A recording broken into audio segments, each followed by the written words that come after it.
Chapter 3. At home in Moscow, everything was in its winter routine.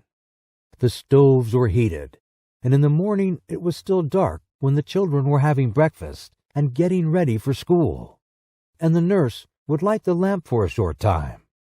The frost had begun already. When the first snow has fallen, on the first day of sledge driving, it is pleasant to see the white earth, the white roofs, to draw a soft, delicious breath, and the season brings back the days of one's youth. The old limes and birches, white with hoarfrost, have a good-natured expression. They are nearer to one's heart than cypresses and palms, and near them one doesn't want to be thinking of the sea and the mountains. Gurov was Moscow born. He arrived in Moscow on a fine frosty day, and when he put on his fur coat and warm gloves and walked along Petrovka, and went on Saturday evening, he heard the ringing of the bells. His recent trip and the places he had seen lost all charm for him. Little by little, he became absorbed in Moscow life, greedily read 3 newspapers a day, and declared he did not read the Moscow papers on principle. He already felt a longing to go to restaurants, clubs, dinner parties, anniversary celebrations, and he felt flattered at entertaining distinguished lawyers and artists, and at playing cards with a professor at the doctor's club. He could already eat a whole plateful of saltfish and cabbage. In another month, he fancied, the image of Anna Sergeyevna would be shrouded in a mist in his memory, and only from time to time would visit him in his dreams with a touching smiles as others did. But more than a month passed, real winter had come, and everything was still clear in his memory, as though he had parted with Anna Sergeyevna only the day before, and his memories glowed more and more vividly. When in the evening stillness he heard from his study the voices of his children preparing their lessons, or when he listened to a song or the organ at the restaurant, or the storm howled in the chimney, suddenly everything would rise up in his memory, what had happened on the Groyne, and the early morning with the mist on the mountains, and the steamer coming from Theodosia, and the kisses. He would pace a long time about his room, remembering it all and smiling. Then his memories passed into dreams, and in his fancy the past was mingled with what was to come. Anna Sergeyevna did not visit him in his dreams, but followed him about everywhere like a shadow and haunted him. When he shut his eyes, he saw her as though she were living before him, and she seemed to him lovelier, younger, tenderer than she was, and he imagined himself finer than he had been in Yalta. In the evenings, she peeped out at him from the bookcase, from the fireplace, from the corner. He heard her breathing, the caressing rustle of her dress.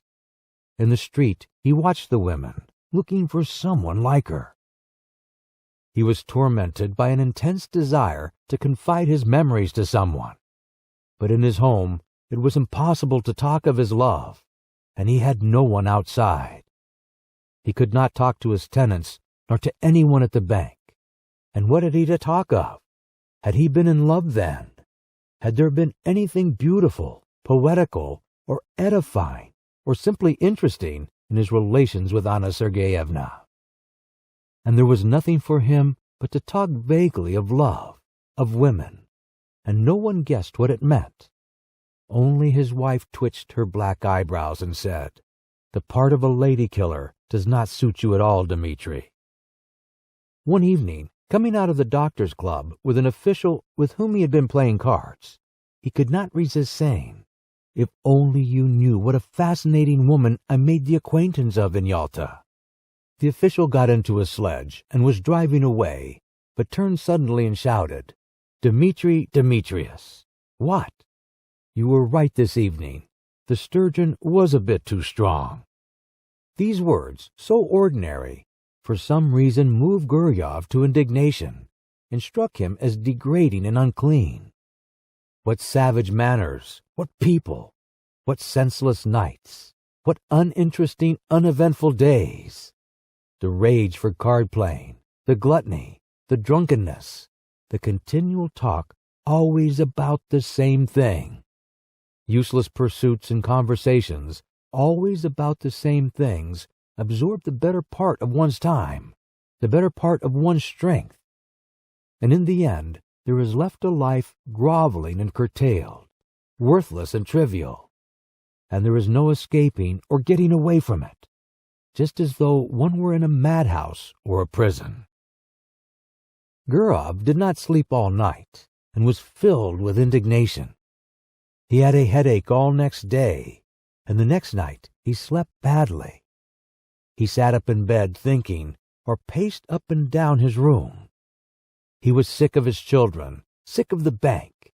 He had no desire to go anywhere or to talk of anything.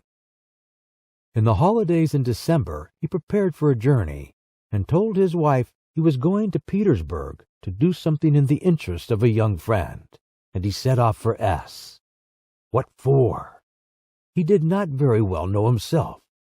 He wanted to see Anna Sergeyevna and to talk with her, to arrange a meeting if possible. He reached S in the morning and took the best room at the hotel, in which the floor was covered with gray army cloth, and on the table was an inkstand, gray with dust, and adorned with a figure on horseback, with its hat in his hand and its head broken off. The hotel porter gave him the necessary information. Von Diederitz lived in a house of his own in Old Gontcharny Street. It was not far from the hotel. He was rich and lived in good style, and had his own horses. Everyone in the town knew him. The porter pronounced the name Diederitz. Gurov went without haste to Old Gontcharny Street and found the house. Just opposite the house stretched a long gray fence adorned with nails. One would run away from a fence like that, thought Gurov, looking from the fence to the windows of the house and back again. He considered, today was a holiday, and the husband would probably be at home. And in any case, it would be tactless to go into the house and upset her. If he were to send her a note, it might fall into her husband's hands, and then it might ruin everything. The best thing was to trust to chance, and he kept walking up and down the street by the fence, waiting for the chance. He saw a beggar go in at the gate, and dogs fly at him. Then an hour later he heard a piano, and the sounds were faint and indistinct. Probably it was Anna Sergeyevna playing. The front door suddenly opened, and an old woman came out, followed by the familiar white Pomeranian. Gurov was on the point of calling to the dog, but his heart began beating violently, and in his excitement he could not remember the dog's name. He walked up and down, and loathed the gray fence more and more, and by now he thought irritably that Anna Sergeyevna had forgotten him, and was perhaps already amusing herself with someone else, and that was very natural in a young woman who had nothing to look at from morning till night but that confounded fence. He went back to his hotel room and sat for a long while on the sofa, not knowing what to do. Then he had dinner and a long nap. How stupid and worrying it is, he thought, when he woke and looked at the dark windows. It was already evening. Here I've had a good sleep for some reason. What shall I do in the night? He sat on the bed, which was covered by a cheap gray blanket, such as one sees in hospitals, and he taunted himself in his vexation. So much for the lady with the dog, so much for the adventure. You're in a nice fix. That morning at the station, a poster in large letters had caught his eye. The geisha was to be performed for the first time. He thought of this and went to the theater. It's quite possible she may go to the first performance, he thought. The theater was full. As in all provincial theaters, there was a fog above the chandelier. The gallery was noisy and restless. In the front row, the local dandies were standing up before the beginning of the performance with their hands behind them. In the governor's box, the governor's daughter, wearing a boa, was sitting in the front seat. while the governor himself lurked modestly behind the curtain with only his hands visible. The orchestra was a long time tuning up. The stage curtain swayed. All the time the audience were coming in and taking their seats, Gurov looked at them eagerly. Anna Sergeyevna too came in. She sat down in the third row, and when Gurov looked at her, his heart contracted, and he understood clearly that for him there was in the whole world no creature so near, so precious, and so important to him. She, this little woman, in no way remarkable, lost in a provincial crowd, with a vulgar lorgnette in her hand, filled his whole life now, was his sorrow and his joy, the one happiness that he now desired for himself. And to the sounds of the inferior orchestra, of the wretched provincial violins, he thought how lovely she was. He thought and dreamed. A young man with small side whiskers, tall and stooping, came in with Anna Sergeyevna and sat down beside her. He bent his head at every step and seemed to be continually bowing. Most likely this was the husband whom at Yalta, in a rush of bitter feeling, she had called a flunky. And there really was in his long figure, his side whiskers, and the small bald patch on his head, something of the flunky's obsequiousness. His smile was sugary, and in his bottom hole there was some badge of distinction like the number on a waiter. During the first interval, the husband went away to smoke. She remained alone in her stall. Gurov, who was sitting in the stalls too, went up to her and said in a trembling voice with a forced smile, "Good evening." She glanced at him and turned pale, then glanced again with horror, unable to believe her eyes, and tightly gripped the fan and the lorgnette in her hands, evidently struggling with herself not to faint. Both were silent. She was sitting, he was standing, frightened by her confusion, and not venturing to sit down beside her. The violins and the flute began tuning up. He felt suddenly frightened. It seemed as though all the people in the boxes were looking at them. She got up and went quickly to the door. He followed her, and both walked senselessly along passages and up and down stairs, and figures in legal, scholastic, and civil service uniforms, all wearing badges, flitted before their eyes. They caught glimpses of ladies, of fur coats hanging on pegs. The draughts blew on them, bringing a smell of stale tobacco. And Gurov, whose heart was beating violently, thought, "Oh heavens, why are these people here, and this orchestra?" And at that instant he recalled when he had seen Anna Sergeyevna off at the station. He had thought that everything was over, and they would never meet again. But how far they were still far from the end. On the narrow, gloomy staircase over which was written, "To the amphitheater," she stopped. "How you have frightened me," she said, breathing hard, still pale and overwhelmed. "Oh, how you have frightened me. I am half dead. Why have you come? Why?" "But do understand, Anna, do understand," he said hastily in a low voice. "I entreat you to understand." She looked at him with dread, with entreaty, with love. She looked at him intently, to keep his features more distinctly in her memory. "I am so unhappy," she went on, not heeding him. "I have thought of nothing but you all the time. I live only in the thought of you. And I wanted to forget you. But why, oh why have you come?" On the landing above them, 2 schoolboys were smoking and looking down. But that was nothing to Gurov. He drew Anna Sergeyevna to him and began kissing her face, her cheeks, and her hands. "What are you doing? What are you doing?" she cried in horror, pushing him away. "We are mad. Go away today. Go away at once. I beseech you by all that is sacred. I implore you. There are people coming this way." Someone was coming up the stairs. "You must go away," Anna Sergeyevna went on in a whisper. "Do you hear, Dmitry Dmitrius? I will come and see you in Moscow. I have never been happy. I am miserable now, and I never, never shall be happy. Never. Don't make me suffer still more. I swear I'll come to Moscow. But now let us part. My precious, good, dear one, we must part." She pressed his hand and began rapidly going downstairs, looking round at him. And from her eyes he could see that she really was unhappy. Gurov stood for a little while, listened. Then, when all sound had died away, he found his coat and left the theater.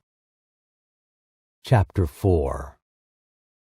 And Anna Sergeyevna began coming to see him in Moscow. Once in 2 or 3 months she left S, telling her husband that she was going to consult a doctor about an internal complaint, and her husband believed her and did not believe her. In Moscow she stayed at the Slaviansky Bazaar Hotel, and at once sent a man in a red cap to Gurov. Gurov went to see her, and no one in Moscow knew of it. Once he was going to see her in this way on a winter morning. The messenger had come the evening before when he was out. With him walked his daughter, whom he wanted to take to school. It was on the way. Snow was falling in big wet flakes. "It's 3 degrees above freezing point, and yet it is snowing," said Gurov to his daughter. "The thaw is only on the surface of the earth. There is quite a different temperature at a greater height in the atmosphere." "And why are there no thunderstorms in the winter, father?" He explained that too. He talked, thinking all the while that he was going to see her, and no living soul knew of it, and probably never would know. He had 2 lives, one open, seen and known by all who cared to know, full of relative truth and of relative falsehood, exactly like the lives of his friends and acquaintances, and another life running its course in secret. And through some strange, perhaps accidental conjunction of circumstances, everything that was essential, of interest and of value to him, everything in which he was sincere and did not deceive himself, everything that made the kernel of his life, was hidden from other people. And all that was false in him, the sheath in which he hid himself to conceal the truth, such, for instance, as his work in the bank, his discussions at the club, his lower race, his presence with his wife at anniversary festivities, all that was open. And he judged of others by himself, not believing in what he saw, and always believing that every man had his real, most interesting life under the cover of secrecy and under the cover of night. All personal life rested on secrecy, and possibly it was partly on that account that civilized man was so nervously anxious that personal privacy should be respected. After leaving his daughter at school, Gurov went on to the Slaviansky Bazaar. He took off his fur coat below, went upstairs, and softly knocked at the door. Anna Sergeyevna, wearing his favorite gray dress, exhausted by the journey and the suspense, had been expecting him since the evening before. She was pale. She looked at him and did not smile, and he had hardly come in when she fell on his breast. Their kiss was slow and prolonged, as though they had not met for 2 years. "Well, how are you getting on there?" he asked. "What's news?" "Wait, I'll tell you directly. I can't talk." She could not speak. She was crying. She turned away from him and pressed her handkerchief to her eyes. Let her have her cry out. I'll sit down and wait, he thought, and he sat down in an armchair. Then he rang and asked for tea to be brought him, and while he drank his tea, she remained standing at the window with her back to him. She was crying from emotion, from the miserable consciousness that their life was so hard for them. They could only meet in secret, hiding themselves from people like thieves. Was not their life shattered? "Come, do stop," he said. It was evident to him that this love of theirs would not soon be over, that he could not see the end of it. Anna Sergeyevna grew more and more attached to him. She adored him, and it was unthinkable to say to her that it was bound to have an end some day. Besides, she would not have believed it. He went up to her and took her by the shoulders to say something affectionate and cheering. And at that moment he saw himself in the looking-glass. His hair was already beginning to turn gray, and it seemed strange to him that he had grown so much older, so much plainer during the last few years. The shoulders on which his hands rested were warm and quivering. He felt passion for this life, still so warm and lovely, but probably already not far from beginning to fade and wither like his own. Why did she love him so much? He always seemed to women different from what he was, and they loved in him not himself, but the man created by their imagination, whom they had been eagerly seeking all their lives. And afterwards, when they noticed their mistake, they loved him all the same, and not one of them had been happy with him. Time passed. He had made their acquaintance, got on with them, parted, but had never once loved. It was anything you like, but not love. And only now, when his head was gray, he had fallen properly, really in love, for the first time in his life. Anna Sergeyevna and he loved each other like people very close and akin, like husband and wife, like tender friends. It seemed to them that fate itself had meant them for one another, and they could not understand why he had a wife and she a husband. And it was as though they were a pair of birds of passage, caught and forced to live in different cages. They forgave each other for what they were ashamed of in their past. They forgave everything in the present, and felt that this love of theirs had changed them both. In moments of depression in the past, he had comforted himself with any arguments that came into his mind. But now he no longer cared for arguments. He felt profound compassion. He wanted to be sincere and tender. "Don't cry, my darling," he said. "You've had your cry. That's enough. Let us talk now. Let us think of some plan." Then they spent a long while talking counsel together, talked of how to avoid the necessity for secrecy, for deception, for living in different towns, and not seeing each other for long at a time. How could they be free from this intolerable bondage? How, he asked, clutching his head. How? And it seemed as though in a little while the solution would be found, and then a new and splendid life would begin. And it was clear to both of them that they had still a long, long road before them, and that the most complicated and difficult part of it was only just beginning. We hope you enjoyed this interesting audio title. For more information on all of our titles, please visit us at thoughtaudio.com.